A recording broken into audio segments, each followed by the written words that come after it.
দুর্গাপুরের বসন্তকালটা এইবার তোমাদের সাথে শেয়ার করা হয়নি, নানান কাজকর্মে ব্যস্ত ছিলাম। টুক করে একদিন একটু ঘুরে এসেছিলাম, ভাবলাম আজকের ভিডিওটা একটু ছোট হচ্ছে, তো দুর্গাপুরের বসন্তকালের ভিডিওটা তোমাদের সাথে একটু শেয়ার করে দিই। কি অসাধারণ সৌন্দর্য দেখো! আমার তো মনে হয় ঘন্টার পর ঘন্টা এখানেই বসে থাকি, আর কোথাও যাব না। কি ভালো লাগে না, সবে কচি কচি পাতাগুলো তখন বেরিয়েছে। এটা কিন্তু আগের ভিডিও। এখন সেই পাতা সবুজ হয়ে গেছে, আর লাল নেই। মানে সবুজ, মানে গাঢ় সবুজ হয়ে গেছে। তো সেই ভিডিওটাই একটু তোমাদের সাথে শেয়ার করলাম, ভাবলাম যে একদম ছোট হচ্ছে ভিডিওটা, তো চলো তোমাদের সাথে এটা একটু শেয়ার করলে ভিডিওর মানে দৈর্ঘ্যটা আর একটু বাড়বে, সেই জন্যই আর কি তোমাদের সাথে এটা শেয়ার করা। কেমন লাগলো জানাতে ভুলো না কিন্তু, কেমন?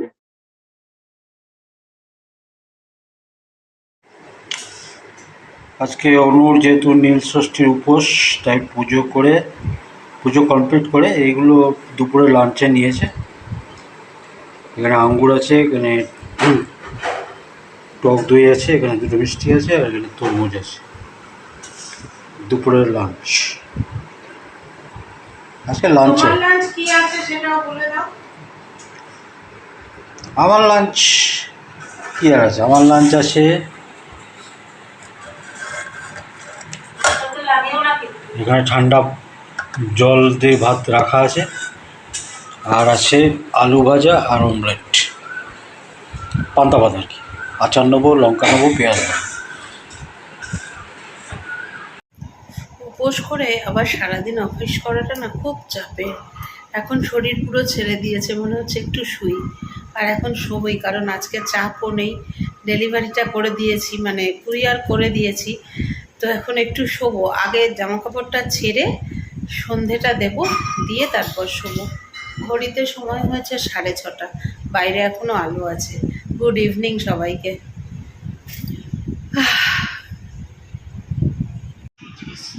আজকে তো উপোস করেছি, তাই সকালে চা খাওয়া হয়নি, আর অফিসেও এখন আর চা খাওয়া হয় না, কেননা গরমকাল তো, করতেও ইচ্ছা করে না, খেতেও ইচ্ছা করে না।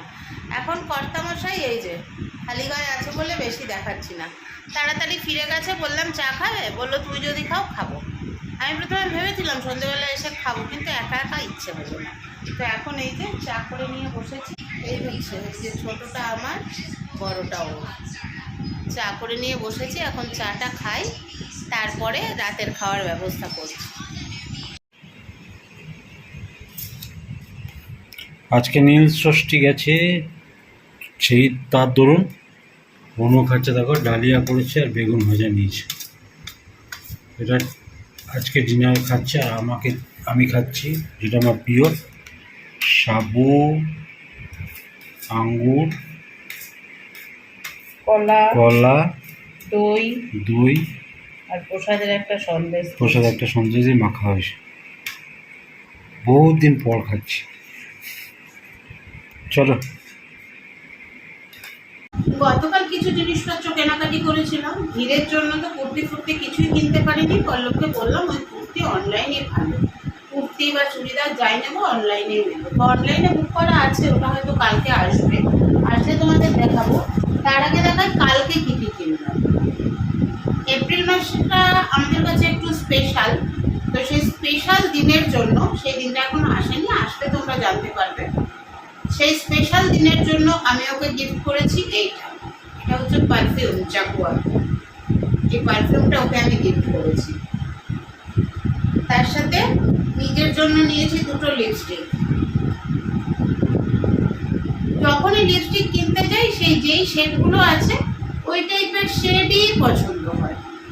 এটা হচ্ছে তোমার ওই মেরুন শেড, আর এটা হচ্ছে পিঙ্ক শেড, ওই টাইপের শেডগুলোই পছন্দ হয়। যাই হোক, নিয়েছি। আর যা কিনেছি সেটা হচ্ছে ঘরের জন্য। ঘরের জন্য কী কী কিনলাম? কিনেছি পর্দার সেট। পর্দার সেট হচ্ছে দরজার, আর এই যে আমাদের এই ঘরে তো দুটো জানলা আর দরজা, ব্লু। দরজার পর্দাটা খুলছি না, জানলার পর্দাটা খুলে তোমাদেরকে দেখাচ্ছি।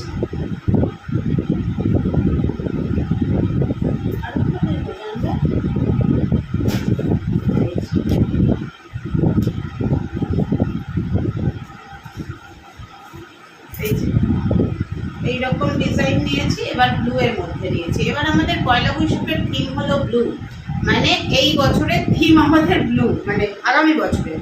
আজকে তো এখনো পয়লা বৈশাখ আসেনি, আগামী বছরের বাংলা বছরের আমাদের থিম হচ্ছে ব্লু। এইটা নিয়েছি, এরকমই সেট নিয়েছি, সেট এই যে দরজার জানলা। আর এর সাথে সেট করে আরেকটা জিনিস নিয়েছি, ব্লু এর ওপরেই নিয়েছি, দেখাচ্ছি।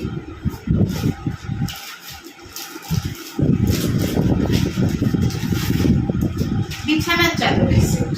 এই বিছানার চাদরটা যখন পাতবো তখন দেখাবো পুরোটা খুলে। এই বিছানার চাদরটার সাথে আছে দুটো বালিশের ওয়ার, পাশ বালিশের ওয়ার নেই, দুটো বালিশের ওয়ার আছে।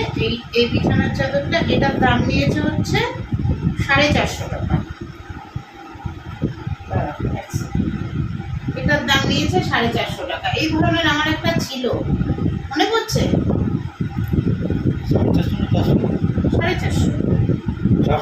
450 টাকা, এটার দাম নিয়েছে 400 টাকা। আর আরেকটা নিয়েছি, ওইটা একটু ভালো। আর আরেকটা নিয়েছি রাফ ইউজের জন্য, এটাও খুব সুন্দর, এটাও খুব সুন্দর। এইটার দাম নিয়েছে 280 টাকা, 280 আছে। এটার দাম নিয়েছে 280 টাকা। পাতবো যখন তখন খুলে দেখাবো, এখন আর খুলে দেখাচ্ছি না। এই হলো আমাদের কেনাকাটা। আর আজকের কাহিনীটা বলি, আজকের কাহিনীটা কি হয়েছে এগুলো পরে বুঝাচ্ছি। আজকের কাহিনীটা বলি। আমি ভেবেছিলাম যে, আমি পল্লবকে বলেছিলাম যে তুমি সাবু এনো, সাবুর খিচুড়ি করো। এবার আমার ধান্দাটা ছিল অন্যরকম, বহুদিন হয়ে গেছে ওর সাবু মাখা খাওয়া হয়। তো ভাবলাম যে সাবুটা ভেজাই। আর না, এটা প্ল্যানটা কিন্তু এরকম প্ল্যান করে আমি করিনি, সত্যি বলতে। দেখলাম যখন ডালিয়া আছে তখন ভাবলাম যে আমি ডালিয়া খেয়ে নেব, সাবুটা ভিজিয়ে রাখি, ওকে সাবু খেয়ে নেবো। এর মধ্যে কিন্তু একটু মিষ্টি কিচ্ছু দেওয়া হয়নি। হ্যাঁ, একটা সন্দেশ দেওয়া হয়েছে, সেটাও একদম কম মিষ্টির সন্দেশ, সেটা ঠাকুরকে দেওয়া হয়েছিল। সেই সন্দেশটা দিয়ে, প্রসাদের সন্দেশটা দিয়েছি, তার সাথে টক দই দিয়েছি, আঙুর দিয়েছি, কলা দিয়েছি, দিয়ে সাবুটা মেখে দিয়েছি। আর আমার নিজের জন্য তো দেখলেই ডালিয়া করেছি আর 2 পিস বেগুন ভাজা। ও যে তৃপ্তি করে খেয়েছে, এটাই আমার অনেক বড় শান্তি, এতেই আমি খুব খুশি হয়েছি। বললো না মুখ দিয়ে যে অনেক দিন পরে খাচ্ছি, যে অনেক দিন পরে ও যে তৃপ্তি করে খেয়েছে, এতেই আমি সত্যি খুব খুশি হয়েছি। মানে মন থেকে বলছি, আমার এত ভালো লাগলো। সাবু মাখামুখি খেতেও খুব ভালোবাসে। আর দুপুরবেলা ওকে আজকে কি দিয়েছি শোনো। এটা কিন্তু একেবারেই যে আমি উপোস করেছি রান্না করবো না এই জন্য না, যেহেতু আমার কাজের চাপটা ছিল, ডেলিভারিটা আজকে দিতেই হবে, না হলে 17 তারিখ পাবে না। সেই জন্য কালকে রাত্রেই ভাত করে রেখেছিলাম, ভাতটা জল দিয়ে রেখে দিয়েছিলাম, আলু ভেজে দিয়েছি, আর ডিমের অমলেটটা ও গরম গরম ভেজে দিয়েছে। ওইটাই ও ডিমের অমলেটটাও গরম গরম ভেজে নিয়েছে, ওটাই আজকে ওর দুপুরের লাঞ্চ। তো চলো, মোটামুটি নীল ষষ্ঠীর দিনের ব্লগটা এখানেই শেষ হলো। কালকে হচ্ছে চৈত্র সংক্রান্তি, কাল অফিস ছুটি নেই, অফিস ছুটি হচ্ছে পয়লা বৈশাখে। কাল অফিস ছুটি না থাকলেও সেরকম কাজকর্ম কিছু হবে না, কারণ কালকে তো চৈত্র সংক্রান্তি ছাড়াও আম্বেদকর বার্থডে আছে না, সেরকম কাজকর্ম হয়তো খুব একটা কিছু হবে না। চলো, আজকের মতো সবাইকে